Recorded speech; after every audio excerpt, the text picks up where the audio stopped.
Um, Hello again. So I think we have 15 minutes, and I will try to very, high level explain you the carbon markets and what is wrong with the current carbon markets, and why do we need maybe crypto and fintech to improve that, and what is going on also in this field now. Oops, it's a recursion. So again, so my background is financial mathematics. I come from Russia, but now I live in Turkey, in Alanya. And we, in the current project that we develop, we work a lot with carbon credits, and eventually we ended up with planting mangroves ourselves because it's so impactful, and this is kind of immediately what you can do to like start, changing things. And like, why do we need to change things? Does it work? No, it doesn't work. So maybe, okay. Subnet. Whoop. So, oh, it's too fast. So here we are in this small island in 2019, thinking about that we can just wash hands and everything will be all right. And we understand the world, and we can predict the world. And then we had, boom, COVID. And pandemics, one in a century, which kind of, changed our perception of how we can, live and behave and, comply and not comply, how we can work remotely and many other stuffs. And then it's not the first kind of black swan. There's other black swans coming, and they're maybe not so impactful, not so kind of immediate like COVID. For example, recession is slowly kind of coming, because it was no big recessions in the last, since 2008. But now we are facing the economies like European and US slowly getting to this, it can be the lost decade, some economists call it. But then there is even slower change, which we don't see it immediately happening, but maybe we'll see sometimes a bit hotter this summer, hotter, and then next summer is even more hotter, and we have less precipitation, so the rivers are dry. And like more extreme weather events, it's slowly changing our climate, and it's visible already. And finally, like we don't see it, but in many areas of the world, just the species just extinct. They go extinct. We have a collapse of biodiversity we have never seen in the past, maybe like many thousands of years. Next slide. Yes. So the way to address those like challenge about the environment and the climate change is the kind of the humanity invented this carbon markets idea. So you can attach a price to a carbon emission. So kind of the root cause of this like climate change is the anthropogenic effect of the greenhouse gas. So we emit, by burning the coal and oil and flying around the world, we emit more and more carbon. And this carbon creates more and more greenhouse gas effect, which to some extent is good because it warms the planet. But if it's too much, then it heats the planet, and it makes the many areas inhabitable. And so, like historically, we've been only growing like already now to almost like 55 billion tons of the CO2 equivalent emitted every year by all the industries and all the countries in the world. And we somehow now need to think how we bend this curve. Because if we continue emitting and growing our economies and at the previous speed, we end up heating the planet over 3 to 4 degrees in the end of the century. And it's going to be, it sounds small, but it will be really, disastrous to the world in many areas. And like the countries together, they aligned that, yeah, we should do something. We should bend this curve down. We should not emit more than certain carbon budget to keep our temperature within either 1.5 degrees or 2 degrees Celsius end of the century. This is called Paris Agreement. It was ratified by almost all the countries in the world in 2016, and according to this agreement, we should already start heavily bending the curve to reach out the net zero somewhere, in this century. But according to the recent studies, we only have the existing policies only make it flat, not kind of zero. And the carbon markets are designed to make this process like monetized, like measured and incentivized, so that, for example, the companies and governments together, they do better by providing some kind of a tax system. So the companies that over-emit certain quotas, they need to pay, then buy those quotas from the companies which did better than they were allowed to. This is called compliance market, and which is roughly $1 trillion market currently. And there is also the voluntary carbon market, which is the market for projects. So we have climate projects which do, for example, tree planting or like conserving trees or installing some renewable energy in the areas with lots of, for example, fossil fuels, and they reduce or sequester carbon. And they prove it, and then those carbon is also traded. So we have those voluntary markets, which are small now, roughly 1 to 2 billion per year, but they expect to grow fast. And they have to grow fast because companies need to act on their pledges, and they will have to buy those carbon credits on the market. And the market is expected to grow from 1 billion to maybe to 10 to 20 billion already in 7 years, and maybe to $500 billion to $1 trillion in the year 2050. So what's the problem with the current carbon markets? So next slide, yeah. So largely, the market is still in the infancy. The problems are majorly around the quality and integrity. So many companies are accused of greenwashing by buying some of those carbon credits because they have some internal problems within the projects and not enough information disclosures, so it's kind of because it's unregulated market. Secondly, its market is very fragmented. So we have lots of registries, thousands of projects, most of the market is OTC. So deals are happening in the brokers, no information is available about the prices, we have lack of price information. It's a very liquid market. If you have some carbon tons, it's very difficult to find the buyer. So it's very kind of shady and fragmented market. So is there anything that fintech can do to this? So that's the next slide. Fintech has actually come out with several types of solutions. So one is, and what was I think the most impactful, is the spot carbon tokenization, where we create a digitized version of the verified carbon credits from projects and make them more tradable and more liquid. Carbon NFTs, crypto grants, like the one the DAO actually organizes around certain climate projects, and they then raise funding as donations through the DAO structure. Blockchain native registries, where we create a issuance, registry, like certain standard, directly on blockchain, and the forward carbon tokens. And I think I have maybe 5 minutes to explain you how this works very briefly. Let's go next slide.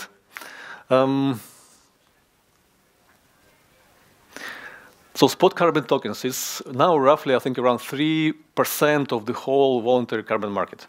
So it's around 25 million tons were tokenized, and mainly through the token bridge the last 2 years.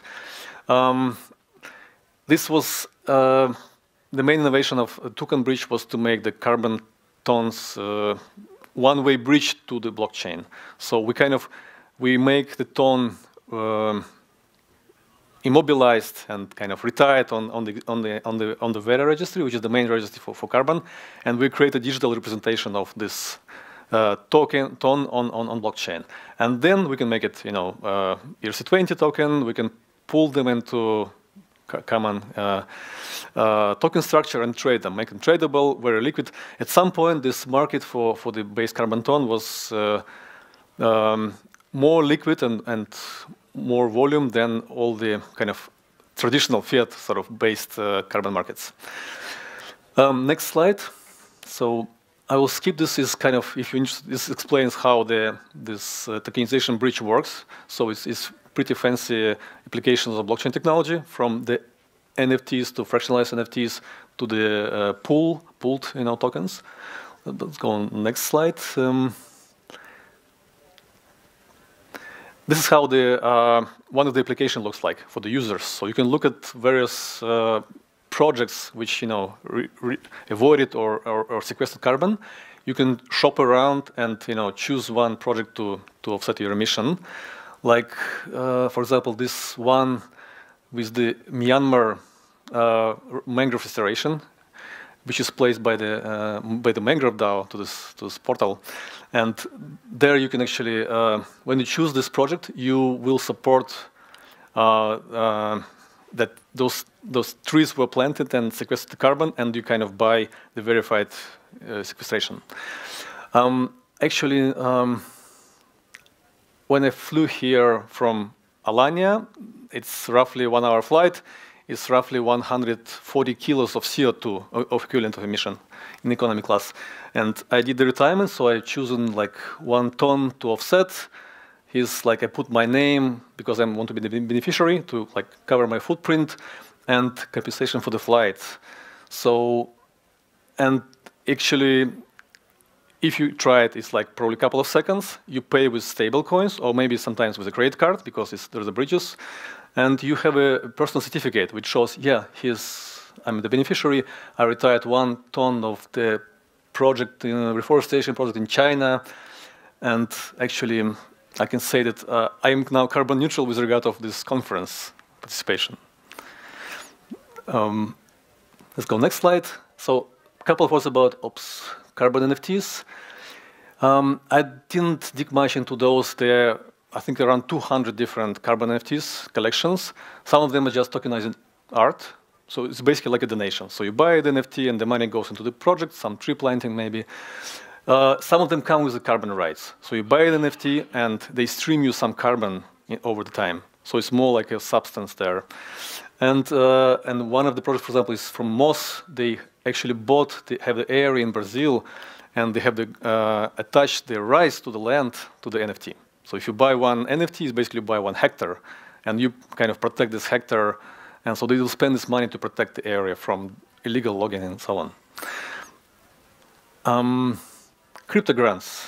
I think the most famous is Gitcoin. If you look at those guys, does a lot in the space of open source software funding and common goods funding. And one of the topics they have is climate round.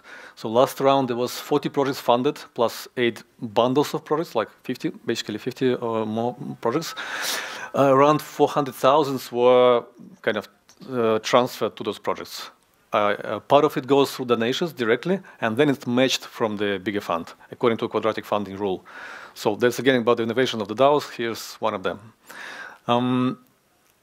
Next slide is quickly the blockchain native registries. Problem here with the old registries, they are too old. They're not even Web kind of 2.0, they're kind of Web 1 probably, a very old piece of software without even the API. So you cannot really interact with those registries. They are like just websites. And some of the projects, they just create new registries with the new methodologies, like kind of replicate it on-chain directly. So the issuance is on-chain. You have the records of the carbon credits issuance, like without any databases. Currently, I think it's around 200,000 tons were issued on-chain or tokenized through those registries. And I think we'll see more and more of them. And they try to solve the problem of, the ease of use of those registers. I don't think it's a major problem, but like it is a problem. And finally, what is I think very close to what we are doing is the forward carbon. And when we talked about the DAOs, there's actually one example of DAO which I am involved now. It's called the Mangrove DAO, and started in 2017 first with the ICO of the tree coin. So in 2017, February, we did an ICO of the mangrove to support the mangrove planting. And 1 coin, 1 tree coin was equal to 1 mangrove planted and was kind of, you need to pay $1 to support it. And then around 1 million was crowdfunded to support the planting and the certification at Vera, which is the leading standard for carbon. And later this tree coin was, because it was issued on old technology on Bitcoin blockchain, as a color coin, we have to migrate to Polygon blockchain to have it like proper DAO, proper token to govern. So we now call it the Mangrove DAO. It has the mangrove tokens, which is kind of equal to 1 tree coin, 1 mangrove token, to govern this collectively. And the first carbon is now coming back to the DAO. So 4,000 tons of this Myanmar project were sent to the DAO, tokenized, and now the DAO collectively decides what to do with it. So we have the votings, every mangrove holder, they vote, should we pay back the, like, sort of the initial, rewards the initial funders, or we should do something collectively as as a DAO, maybe create a liquidity for this carbon tons. Maybe should reinvest the money into more tree planting. So like this is then the DAO decision. And like with this also comes the idea of the carbon forwards. The tree coin was the first carbon forward. You basically pay now for tree planting in order to get the carbon in the future, in the next 20 years maybe. And this carbon is worth like money because companies buying it to compensate for their own emissions. And we founded Vlinder, a company just to try to do that scale. So like we now develop, for example, our project in Kenya where we plant mangroves. Here you see some pictures of the nurseries and the local communities in Kwale County in Kenya. And we plant mangroves and try to finance the projects because most of the money is required upfront. Trees have to be like, seeds has to be grown, so communities actually spend work and they have to buy the seeds from them, so it's a lot of upfront costs. And for this you can finance it through the issuance of tokens. You issue the tokens for the forward carbon units which will be delivered in 2025. And you kind of prepay them now. And it's a prepayment, and it's not a security, because it's, the underlying asset is not security, it's voluntary carbon. So it's like a simple token. I will skip the technical part, how do we issue this. We use Liechtenstein as a jurisdiction to issue a token, to have it like in full compliance with European market law, but obviously every country has its own details. And then we offer these tokens on the marketplace. It's called Senken, it's our partners. But eventually the beauty of the Web3, you can have this Lego block and can actually plug it into various protocols, various marketplaces, as soon as they build on the same chain, even like the neighbor chains. So there's still some available for like $22 a ton, but the market price for those carbon is around $33. So like it's, in a sense, you can, if you're an investor, you can buy it to expect some convergence of the price to spot and earn some maybe 10–15% per year, roughly.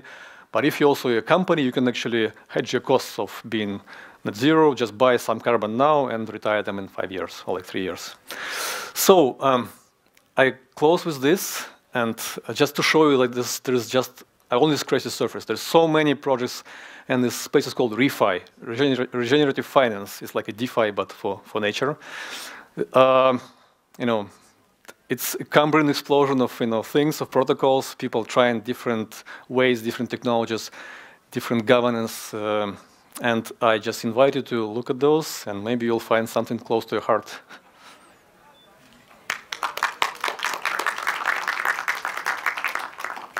I think we're over time, but you have to say. I think we can have one question or two. Yeah. In terms of forward carbon credits, as a rule of thumb, maybe there is none, but what kind of discount percentage-wise do you think the investors were comfortable with? That's a very good question, actually. I think it's all about the risks they incur, and they want to compensate the risk with some rewards. And we designed the structure to have a kind of guaranteed delivery to minimize the risk for the investor. And then they kind of expect maybe they're normally happy with something which is like between 10 and 20% per year. So for sacrificing liquidity, it is yeah. typical to a VC type? Liquidity, I think it comes also with liquidity because those tokens can be tradable afterwards. And there's a liquidity exit actually which is possible. But I think it's a major problem now actually to attract finance to the climate process because like it's still, if you look at the reality, there is supply available. So you can plant trees, but you need to bring finance. And this has been a major problem how to scale these things up. So how do you think that the market would grow from this point on?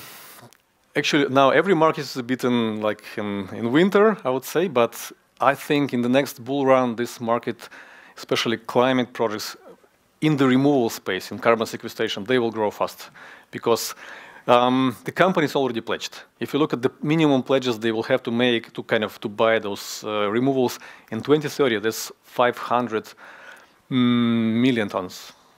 and we now produce only 30 million tons a year. So it has to grow 15 times already in 7 years. So that somehow makes me optimistic about this. Yeah. Well, thank you very much again. Thank you.